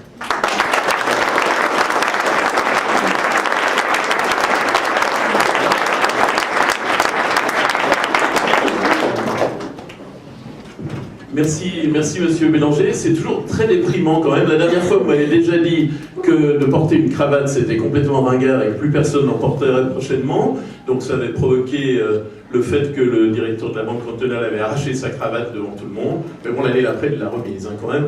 Ce qui est rassurant un petit peu, c'est que ça me rappelle un peu, vos coworking me rappellent les communautés hippies, le télétravail dont on nous avait dit qu'il supprimerait les emplois et ça. Donc on a quand même encore quelques bonnes semaines devant nous.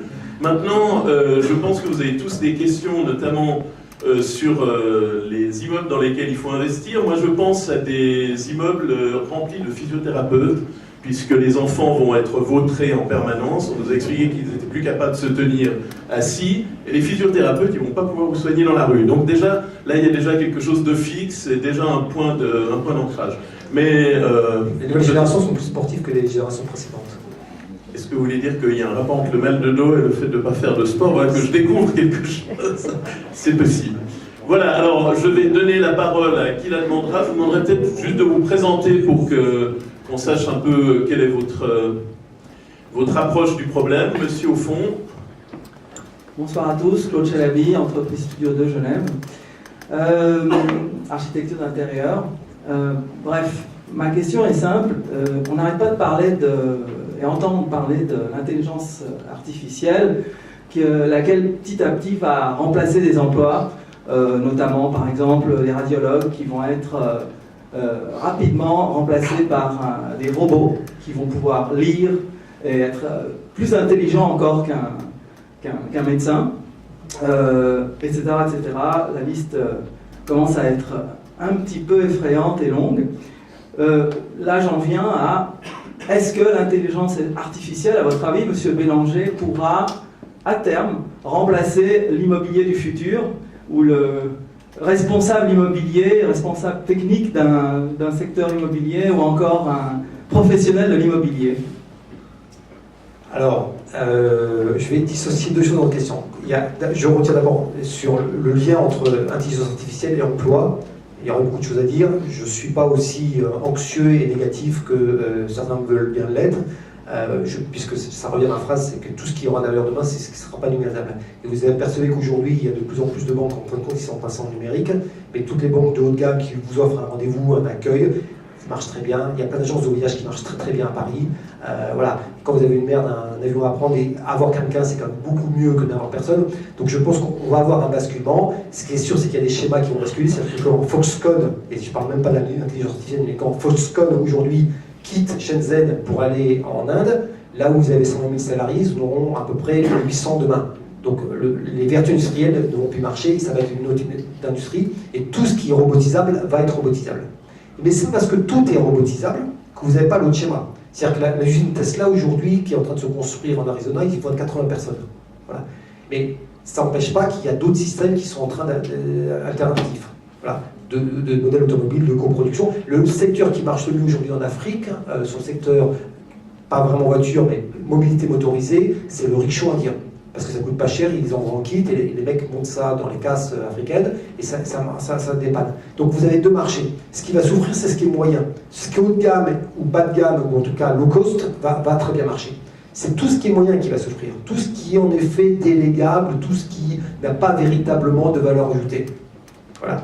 Donc ça c'est ce que j'ai... Bon, et puis on sait que si un robot, il faut comme des bonhommes à côté, il y a des machines, il faut toujours des bonhommes à côté, donc c'est pas aussi simple, et je pense qu'il faut arrêter peut-être de se faire peur, même si on aime bien ça.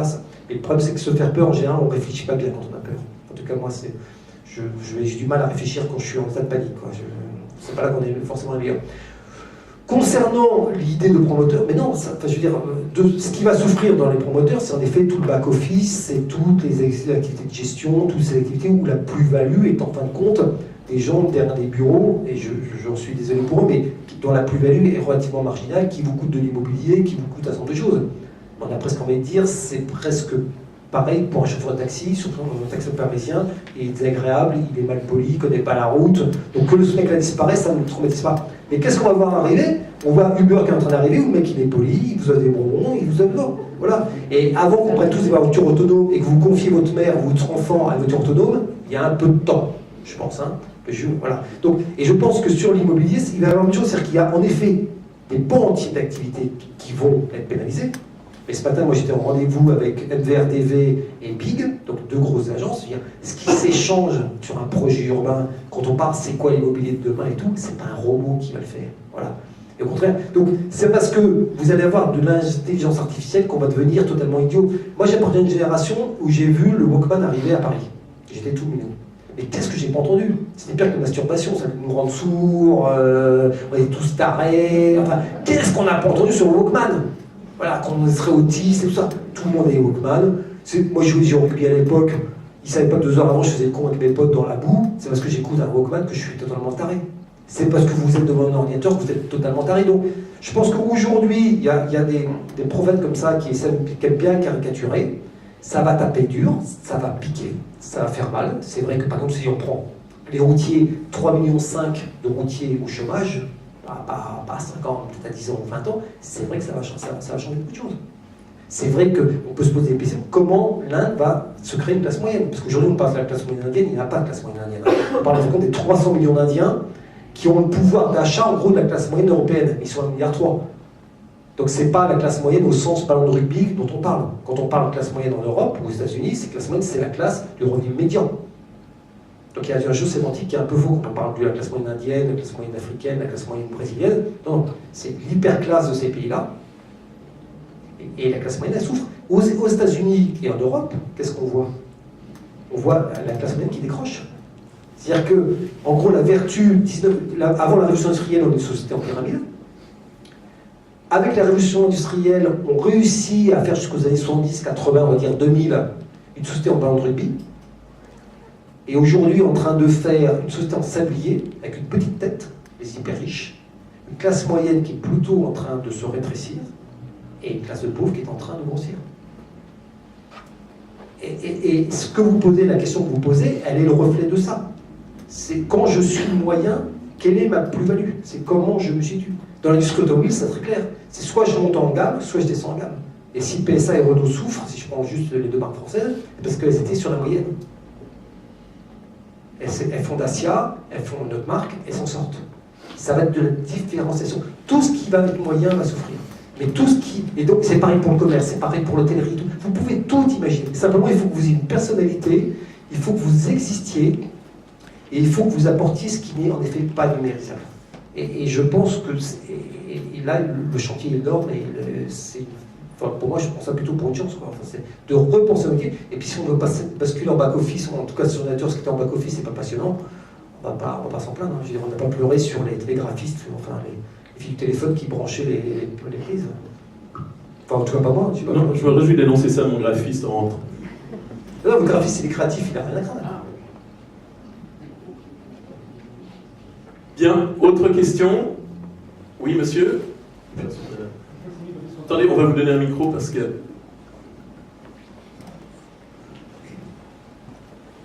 Casimir de l'Office mondial de l'énergie. J'ai une question. Est-ce que la réorganisation de la ville dans le futur va nous exiger, nous demander de redéfinir la notion de la société? Et la deuxième question, est-ce que les bâtiments futurs, c'est vraiment du futur ou bien on est juste en train de copier le mode nomade parce que dans le désert, l'être humain il avait une tente où la tente c'était un lieu de travail, c'était un hôpital, c'était une crèche, c'était tout. C'est-à-dire qu'on n'a rien réinventé, c'est juste, voilà, c'est les matériaux qui changent quelque part. Alors, sur qu'est-ce que ça va changer? Je pense que la révolution industrielle, elle s'est faite, elle a créé un modèle social. Elle crée la classe moyenne, elle crée la démocratie, elle crée le service militaire, elle crée l'idée du progrès et tout. C'est-à-dire que tout le schéma qui apparaît dans l'industrie industrielle, c'est ce qui structurellement nous organise. Nous, en France, les élections dimanche montrent que tout ça, ça ne marche plus. C'est quoi la gauche, c'est quoi la droite?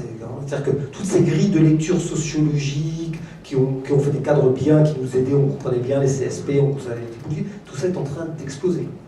C'est-à-dire que tout ce système de valeurs qui a accompagné la révolution industrielle, qui avait été préparé 100 ans avant, avec les Lumières, avec Voltaire, tout ça, Diderot, ça se fait au moment de la Révolution française, et puis après, ou de la Révolution américaine, et puis ça s'applique à la Troisième République pour les années 1070, 1070, c'est la République, c'est la Révolution industrielle, tout ça est un système cohérent.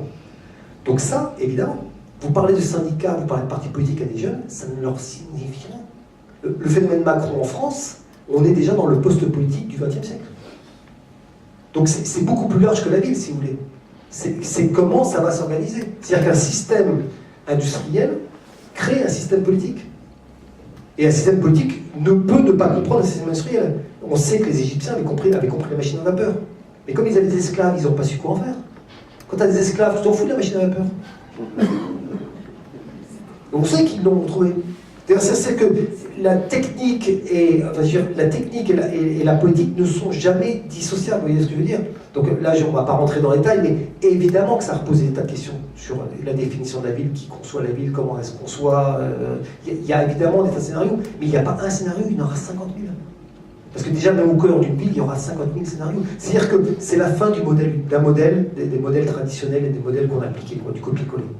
C'est à chaque fois, il va falloir faire quelque chose.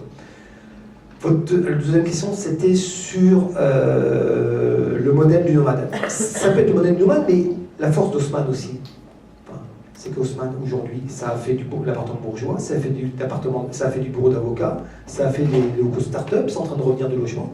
Donc vous pouvez aussi très bien avoir du fixe qui est très évolutif. Je ne fais pas du tout l'apologie du humanisme. Simplement, vous aurez dans un appartement bourgeois haussmannien, ou je ne sais pas ce qu'est l'équivalent d'Haussmann à Genève ou en Suisse, s'il y a un modèle aussi prégnant que nous on a sur Paris, mais probablement, enfin, qui correspond à l'émergence de la bourgeoisie qui veut revenir en centre-ville et puis qui veut retrouver un peu les codes statutaires du logement. Voilà. Il y a beaucoup de choses. L'hôtel a servi de modèle à New York. Quand il a fallu... Vous imaginez à New York ce qui s'est passé à la fin du 19e? Il a fallu expliquer à des mecs qui habitaient au rez-de-chaussée qu'ils allaient monter au 32e étage dans un ascenseur. C'est autre chose que d'envoyer un tweet. Hein. Ça, c'est la révolution. Alors, les mecs, voilà. Et qu'est-ce qu'on fait? Haussmann, lui, il s'est vu le bobo parisien en disant je te fais des parcs, je te mets le nez dans les arbres, tu peux avoir ta femme de ménage en bas, elle aura son entrée. Voilà, donc c'est... Aux États-Unis, ils prennent le modèle de l'hôtel, parce que c'est une société où ils bougent beaucoup. Vous ne comprenez pas New York si vous ne comprenez pas l'histoire du Waldorf Astoria. Le Waldorf Astoria, c'est je fais un hôtel, mais qui est en fin de compte une ville verticale. Il y a tout dedans. Il y a la salle de sport, il y a les bureaux, c'est près de son station, donc vous avez votre wagon que vous pouvez mettre dessous, parce qu'à l'époque il n'y a pas de voiture, mais les riches ont des wagons, donc il y a des accès, ça. Et on fait comprendre qu'à travers l'hôtel, c'est là où il se passe la modernité. C'est là où les gens découvrent le téléphone, ils découvrent l'eau chaude, ils découvrent tous ces éléments-là. L'hôtel, ça a toujours été un modèle. Le pay-per-view, vous l'avez probablement découvert à l'hôtel. Le miroir grossissant, auquel vous rasez, vous l'avez découvert à l'hôtel. Le radiateur sèche-serviette, vous l'avez découvert à l'hôtel. Si je vous prends juste trois trucs qui se sont banalisés. L'hôtel a toujours été un modèle de modernité. Voilà. Moi, une de mes visions, c'est que l'hôtel devient une figure passionnante pour réfléchir à demain. C'est-à-dire que ça mixe à la fois les activités de logement, alors bon, sous forme de suite de chambres, mais ça on s'en fout, du modèle économique, on peut le changer, voilà. Mais surtout d'un immeuble où, en fin de compte, assez risque compris, où il n'y a pas de dissociation. Voilà. Et pourquoi, quand vous allez sur Parc Avenue, les gens, il y a des dormans, les gens dans les appartements de Parc Avenue, il n'y a pas de machine à laver et tout est en collectif en bas. Et voilà. Ça a été construit sur le modèle. Non, mais c'est le paradoxe, si vous voulez, c'est que le quartier le plus chic, la ville la plus riche, en fin de compte, de New York, quand vous connaissez les gens qui habitent, ils ont un certain nombre de services qu'ils ont délégués parce que ça a été l'hôtel, le modèle. Donc il n'y a pas un modèle. Il va y avoir 50 000 modèles. En tout cas, ce qui est sûr, c'est moi ma conviction, c'est que le modèle de je dissocie, je fais des plots et je pense ma ville en silo, elle ne marche plus. Le nomadisme, ça permet juste de faire des passerelles, mais évidemment, la ville ne va pas devenir nomade ou entièrement nomade. Mais dans notre tête, on va repenser l'espace autrement. Merci. Alors, madame, une question? C'est un peu long pour répondre. Bonsoir. Bonsoir. Christelle Juppé, je suis consultante indépendante en marketing stratégique pour les acteurs d'immobilier, donc très intéressée par tout ce qui est les affectations de demain.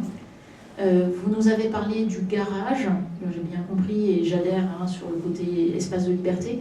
Ma question, c'est quoi le parking de demain? Et quand je dis le parking, je parle vraiment du parking collectif, les 50 places de parc qu'on met sous un immeuble, ou même qu'on met en centre-ville ici, qui aujourd'hui génère un revenu, mais ce revenu-là, il est vraisemblablement amené à disparaître, ou en tout cas à grandement diminuer avec la voiture autonome. Est-ce que vous avez déjà des réflexions sur ces espaces-là, comment on les réaffecte, sachant qu'ils sont sous terre, qu'ils sont desservis d'une manière particulière? Tous les appels d'offres auxquels on répond en ce moment, on est sur la réversibilité. C'est-à-dire, qu'est-ce qu'on fait des parkings? C'est-à-dire qu'on fait des parkings parce que la réglementation, en tout cas sur l'Île-de-France ou tout ça, ou sur la France, pour l'immobilier, surtout pour la France, même si c'est pour des acteurs étrangers, on est dans une logique déjà de réversibilité. On voit déjà des actions d'expérience sur un rare parking en souterrain qui ont été fait à Tokyo, qui viennent des centres commerciaux, qui viennent des logiques éphémères. Quand vous montrez ce type d'image à un promoteur en lui disant demain, toi, ton parking, tu vas pouvoir l'organiser autrement, il accepte aujourd'hui. Ce n'était pas le cas il y a 2 ans. Voilà. C'est-à-dire qu'aujourd'hui, on n'a pas de réponse, mais on sent qu'on rentre dans une période grise. On a en fin de compte la période précédente qui crache du fric, une période qui va être floue, qui coûte de l'argent, parce qu'on est obligé de construire des parkings, qui va probablement perdre de l'argent. On sait que la voiture autonome, elle n'a de sens que si elle est servicielle, c'est-à-dire qu'on n'a pas besoin de la garder en bas de chez soi, c'est une évidence. Donc on sent qu'on est en train de basculer. Tout va se passer. Là, par contre, on est en train de se prendre en 5 ans une énorme révolution. Mais ce qui est intéressant, c'est que moi, je vois les acteurs d'immobilier, en tout cas ceux avec qui je bosse au moment, qui sont en train de basculer en ce moment. Mais celui qui dit « moi j'ai la solution », j'en suis pas sûr. Et je sais que les gens de FIA, Vinci, tous les gros gestionnaires français de gestion de parking sont plutôt en train de devenir des acteurs de mobilité, quoi. Avant, ils étaient juste des opérateurs de béton, enfin de peinture blanche sur un parc. Ils sont en train de se demander est-ce que c'est pas eux qui vont devenir propriétaires des flottes autonomes. Merci. Alors, monsieur, une question? On va vous donner un micro. Merci. Je suis Gabriel Minder, ingénieur conseil. J'ai beaucoup travaillé en Inde et en Afrique récemment et j'admire la manière dont vous avez compris ce qui se passait là-bas. Mais il y a un point que vous n'avez pas touché du tout et qui, à mon avis, chambarde beaucoup de choses. Je vais d'abord dire ce qui est chambardé, c'est par exemple la logistique. En Afrique, il y a M-Pesa qui fonctionne entre les gens n'acceptent plus de monnaie, ils acceptent que des applications numériques. Et en Inde, il y a des choses semblables qui fonctionnent beaucoup mieux que chez nous maintenant, en l'espace de 10 ans. 10 ans, il n'y avait rien maintenant. Par contre, la sécurité, elle en prend un sacré coup. Parce que les plus malins ne sont pas ceux qui font tout ce que vous dites. Ils disent on a besoin de rien faire. Tout ce qu'on a besoin, c'est d'aller prendre ce que les autres ont, de dévier les flux d'argent, de ce que c'est, et on est riche. Et puis quand ça ne marche plus, on en fait un autre. Et ça, c'est très très difficile parce qu'ils sont malins et toute la sécurité ne suit pas. C'est ça ma question. Ouais, je ne crois pas que c'est une question, c'est un constat et que je ne peux que partager. Alors je vais faire un parallèle qui n'a rien à voir avec la sécurité au sens des truands ou des gens qui essaient voilà. Je ne me suis jamais empêché d'interdire de penser la voiture alors que ça va être la 3e cause de mortalité dans le monde. Voilà, c'est la voiture de l'accident. Il y a quand même 100 000 morts sur la route en Inde tous les ans. Hein. Si vous connaissez les chiffres indiens. C'est comme une société de classe et qu'il n'y a pas beaucoup de respect pour la personne humaine. Si vous allez à la gare de Calcutta, c'est marqué « la mort est une étape de la vie ».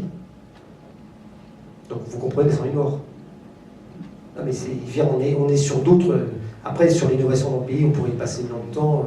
Pourquoi les Japonais innovent de cette façon, pourquoi d'autres, voilà. Donc sur la sécurité, je ne peux que vous poursuivre. Et pour moi, la sécurité, c'est pas tellement la sécurité numérique, c'est en fin de compte ce qu'on voit en Inde, par exemple, c'est les riches indiens qui sont en train de quitter les centres-villes, de vivre dans des gated communities. Et en fin de compte, la scission énorme que vous avez. Et moi, je me suis retrouvé avec des riches indiennes en me disant ah, mais en fin de compte, là, il y a des enfants et tout. C'est des enfants pauvres, elles ne les voyaient pas. Parce qu'ils n'existent pas, ils ne sont pas de sa caste et tout ça. Donc ils sont perçus comme de... Alors, au Brésil, c'est quasiment la même chose, ils sont catholiques. Hein. Donc, voilà, à Sao Paulo, ils vivent dans des tours très riches, avec des piscines sur les terrasses, et vous leur montrez des bidonvilles, et ils disent, bah c'est bien, ils n'ont pas beaucoup à marcher pour venir travailler chez nous. Donc voilà, non mais... voilà. Et moi, c'est plus ça qui me fait peur, si vous voulez, c'est... À la limite, il y aura toujours des gangsters, et puis on les aura toujours plus ou moins, tant qu'on n'en est pas victime et tout ça. Enfin, je veux dire, ça fait... L'histoire de films de gangsters, voilà, ça a toujours... ça prend une très jeune. Moi, ce qui me fait beaucoup plus peur, c'est la scission sociale qui est en train de se faire. C'est comment je fais de la ville. On a su faire de la ville, nous, parce qu'on avait une police, on avait des impôts, on avait des pouvoirs publics, on avait une classe moyenne, il y avait... Voilà. Aujourd'hui, comment vous organisez Lagos? Comment vous organisez Nairobi? Enfin, je peux vous prendre un et sur l'Inde, c'est la même chose. Il y a des promoteurs aujourd'hui en Inde qui vous font des pages de pub dans les journaux. Regardez la ville de merde, il y a des embouteillages, il y a des pauvres, c'est pollué, venez. Et leur rêve, c'est les villages suisses. Parce que, bah oui, pourquoi? Parce qu'en Suisse, c'est propre, il n'y a pas beaucoup de monde, et les gens respectent les autres. Donc les promoteurs, vous êtes le modèle. Moi, dans la bécane, dans mon ordinateur, je peux vous montrer. Alors il y a un village qui s'appelle Lavazza. C'est suisse, Lavazza, c'est suisse, Lavazza, c'est suisse pour eux. Voilà. Et tous les films aujourd'hui de Bollywood finissent en Suisse. On voit un téléphérique et c'est des alpages. C'est tout ce qu'ils n'ont pas, c'est la fraîcheur, c'est la propreté, c'est tout ce qu'ils n'ont pas. C'est-à-dire que le marketing, c'est pas le juste dire, c'est vendre ce qu'on n'a pas, évidemment. Donc aujourd'hui, et ça me fait beaucoup plus peur. C'est ce monde à deux vitesses qui est en train de se dissocier et qu'on voit aussi bien à San Francisco avec les geeks qui sont très riches, qui sont en train de mettre les pauvres du centre-ville. Et ça, c'est l'insécurité de demain qui me paraît beaucoup plus forte, en sachant que nous, en France, ça nous amène la mère Le Pen sur des conneries. D'ailleurs, pour rebondir, pas sur le dernier mot, mais juste avant, quand même. Enfin, Le Pen, conneries. Voilà, justement, sur ces différences sociales, il y a quand même un petit problème, c'est que la plupart des grands logiciels, des grosses boîtes de la révolution numérique sont américaines et la plupart des matières premières, notamment les terres rares, je crois 80-90% des terres rares sont en Chine. Est-ce qu'à un moment, on ne va pas commencer à dépendre de mentalités différentes de la nôtre pour le confort dont on aura appris à ne plus pouvoir se passer, en fait, ou plutôt dont on n'aura pas appris à se passer? Non, sur le côté américain, je pense qu'aujourd'hui il y a une diffusion, et puis on va le voir se diffuser, globalement en Occident, il va se diffuser à peu près partout. Après, il y a des pays qui ont un peu plus de mal, le système japonais, parce qu'il fait semaine de la hiérarchie. En Inde, on ne verra jamais d'innovation. En innovation, par exemple, on dit que l'Inde, ils sont très forts en numérique. Ils ont 3 millions d'actifs dans le numérique. Alors c'est peanuts, ça fait beaucoup en soi, mais c'est peanuts par rapport à 1 milliard, 3 ans. Et ce qui est fou, c'est que ça fait 15 ans, ils n'ont jamais rien inventé. Parce que quand vous êtes élevé dans cette caste, où il y a le respect du supérieur, toute votre formation est faite pour appliquer des normes, si vous voulez, donc on va être forcément confronté à d'autres logiques. Si vous voulez. On est déjà confronté à la logique chinoise, on va être confronté. Donc évidemment, nous ça nous fait mal. Ça nous fait mal parce qu'on sort de 4 siècles où c'est l'Occident qui a inventé, qui dominait le monde. Sauf que demain on est 9 milliards, les Occidentaux on va être 1,5 milliard. Voilà. Et les 2 milliards, ils sont peut-être pauvres en dessous, mais ils sont pas plus cons que nous, ils vont se démerder, ils vont inventer de nouveaux systèmes, ils font déjà du commerce sud-sud, vous avez à Nairobi, l'industrie automobile c'est les SIC, je peux vous raconter plein de trucs, où d'Occident ils n'attendent rien. Voilà. Je ne sais pas si je me sens rassuré en fait. Alors, je vais peut-être juste encore, il y a une question de Daniel Rinaldi, ça devrait en principe être provocateur. Tout à fait. Daniel Rinaldi, architecte. Vous n'avez pas beaucoup évoqué la problématique énergétique dans votre présentation. Il y a plein de sujets que je n'ai pas abordé, le cul, tout ça, il y a plein de trucs que je n'ai pas fait. Oui. Et j'ai pas beaucoup de temps. Je suis plutôt un addict de toutes les évolutions électroniques, je tiens à le dire avant de poser ma question qui sera un peu contradictoire avec ce que je viens de dire. Quand on sait que pour produire un ordinateur, il faut... Je ne parle pas d'électricité, où je pense qu'on va peu à peu s'approcher d'une solution pour l'électricité avec tout ce qui est solaire. Mais quand on sait que par exemple pour un ordinateur, il faut 900 kg de minerais, extraire 900 kg de minerais pour produire un ordinateur, que je change tous les 2 ans, pour vous rassurer. Quand on voit la vitesse où évoluent les téléphones qu'on balance systématiquement chaque fois qu'il y a une convention d'Apple, quand on sait que les imprimantes que vous évoquez 3D, qui semblent un miracle, l'évolution de la production du travail, c'est quand même tout à base de produits pétroliers, essentiellement, même s'il y a des mélanges avec d'autres matières, mais l'essentiel de base est un élément pétrolier. Est-ce que ce n'est pas un gros grain de sable, la problématique énergétique dans ce que vous venez de nous présenter? Bien sûr que c'est énorme. Bien sûr que c'est énorme. Mais... Ça me rassure. Non, mais bien sûr que c'est énorme. Mais si vous voulez, d'abord là, je ne sais pas combien j'avais, 1 heure ou 40 minutes, je ne sais même pas, je n'ai pas fait attention au temps que j'avais. Je voulais juste vous présenter ça, donc à la limite, je l'aurais présenté quoi qu'il arrive. Non, mais évidemment, après, on peut prendre chaque slide que je vous ai présenté et faire la face sombre.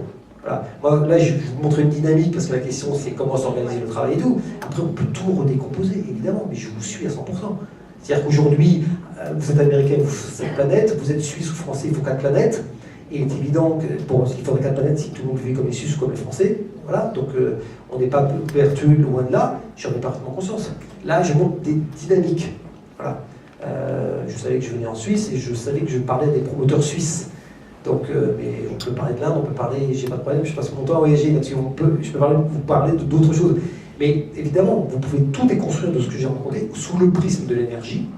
Et à chaque fois, vous allez soulever 15 lièvres, évidemment. Évidemment, je vous rejoins totalement là-dessus, bien sûr. Bon, peut-être prendre encore une question, monsieur. Oui, parce que respecter les horaires, on est en Suisse. Je voulais justement vous signaler que au Pave, Praille, Acacia et Bernay, oui, il y a un projet qui s'appelle Processus participatif Grosselin. C'est la partie sud du Pave, en face des dépôts TPG. Et puis là, le public a été invité de participer avec ou sans des spécialistes pour essayer de trouver des arrangements. Et puis, je vous conseille de surveiller ça, d'observer ça et voir ce qu'on va en sortir. Parce que je crois qu'on est au moins maintenant sur une bonne voie, mais ça peut dégénérer en route. Hein. Alors je vous le signale qu'il ne faut pas oublier de suivre ça. D'accord, alors Monsieur Bélanger, vous avez compris, arrêtez de vous occuper du monde, occupez-vous du PAV et surtout du secteur Grosselin Sud. Mais monsieur m'a entrepris dans la conférence, donc je peux vous résumer, je peux même vous expliquer comment on parle ce tramway, que la voie...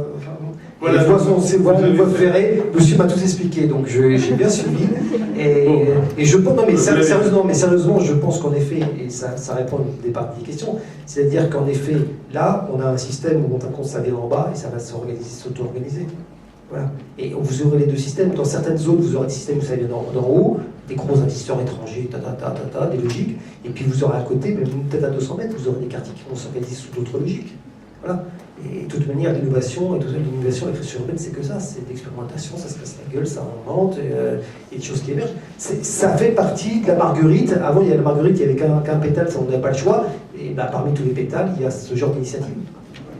Très bien, et bien sur cette conclusion presque optimiste, c'est quand même rassurant au fond. Hein. Mais je n'ai pas été pessimiste. Non, pas du tout. Non, on n'est pas du tout inquiet. Bon, d'accord. Tout va très bien se passer. On a encore un peu de temps devant nous. C'est vrai que la première révolution industrielle avait fait finalement très peu de dégâts, très peu de chômeurs, très peu de crises. Donc la suivante nous promet que du bonheur. La première révolution industrielle, n'a pas fait de chômeurs. Oui, non, c'est vrai. Non, elle a créé. Oui, c'est vrai qu'elle a plutôt créé. Elle a fait des génocides. Elle a fait des génocides avec les avions, les bombes et tout ce qu'on veut, mais elle n'a pas fait de chômeurs. Voilà. Après, la crise financière a fait du chômeur, mais c'est pas le. Oui, c'est un peu cet aspect-là. C'est les banquiers qui l'ont créé. Oui, bon, enfin, heureusement, il y en a très peu, n'est-ce pas, monsieur Salina Chevalier. Voilà, il est là-bas. Très bien. Bon, je vais remercier en votre nom à tous et au nom du groupe SPG. Hein, je suis parfaitement indépendant, mais enfin là, je joue mon rôle. De monsieur François Bélanger, donc le responsable de Transit City, de cette contribution à notre vision de l'avenir, ou en tout cas à nos espoirs, si ce n'est à nos désespoirs concernant les évolutions auxquelles on va devoir faire face. Et je crois qu'il y a un petit cocktail qui est prévu, ce qui est quand même très agréable également. Merci à vous, merci à tous de votre participation.